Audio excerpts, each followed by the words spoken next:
And today, I'd love to share my thoughts on the importance of your mindset and how to improve your current attitude. I mean, sure, we all have setbacks, whether you're in sales, you're a leader or an executive, or how about a husband, wife, or a father or a mother? All of these titles come with setbacks and disappointments. And in all of these positions, your mindset matters. I spent much of my life focusing on mindset, how to overcome challenges, stay focused, and turn lemons into lemonade. And with that being said, here's my 3 steps to a positive mindset. Number 1, if it is to be, it's up to me. That's right, your mindset is your responsibility. It's our responsibility to be positive rather than negative. It's our responsibility to look at the glass half full versus half empty. It's our responsibility to move through obstacles rather than quitting or engaging with a negative attitude. Let's say you're in sales and you lost a major account. Obviously, not a reason to celebrate. Yet oftentimes, people who lose an account or have a professional setback point fingers at others as to why it didn't happen. Pointing your fingers may help us feel better at the moment, yet it does nothing for learning or making changes so that never happens again. Taking personal responsibility for setbacks automatically puts the onus on us, which leads us to find solutions rather than pointing fingers. Number 2, making a conscious decision to look at possibilities rather than despair. Or another way to look at it is look at the bright side rather than the dark side. Let me give you a logical explanation. First of all, you know that things happen, and sometimes we experience setbacks and disappointments. I know we can all get on board with that.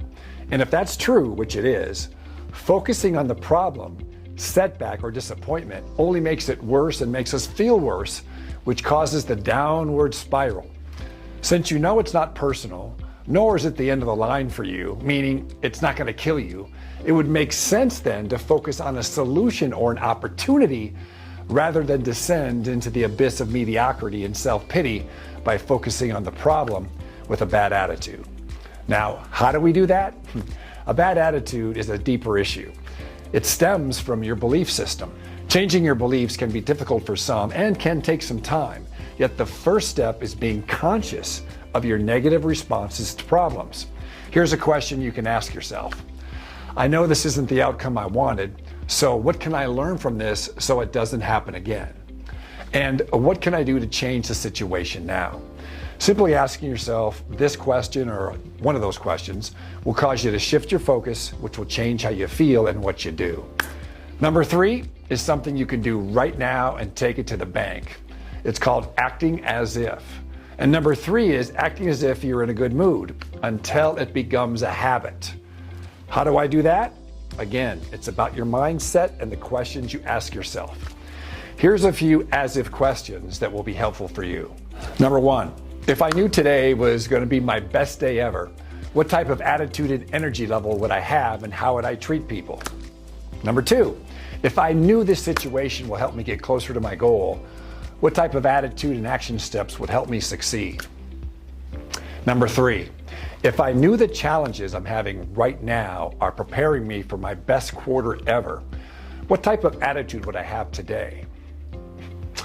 Number 4, if I knew I would have the best third quarter of my life, how would I present myself to the world starting now? Number 5, if I knew my spouse needed some connection and love, how would I treat him or her tonight when I came home? For me, my belief system is so strong, I literally believe when I put the work in, I get rewarded. I also believe my winning attitude is my secret weapon, my advantage, if you will. People buy from people they like and trust, and most people like people who are upbeat and positive. I also believe my attitude separates me from most others who are competing against me. And I also believe everything always works out for me. Now remember, beliefs are subjective. These beliefs are true for me. So as a result, I always have a winning attitude. Now, I didn't get there overnight. I spent years asking myself these same questions I just shared with you, which allowed me to form a belief about myself and my attitude, which continues to pay dividends to this day. Let's focus on attitude. Review the questions I just asked you. Review them every day. Make them a habit. When you can ask yourself that question and move to a different state of mind, you are on the right track. Psychology is 90% of your success, and you typically feel what you're focused on. Great job today.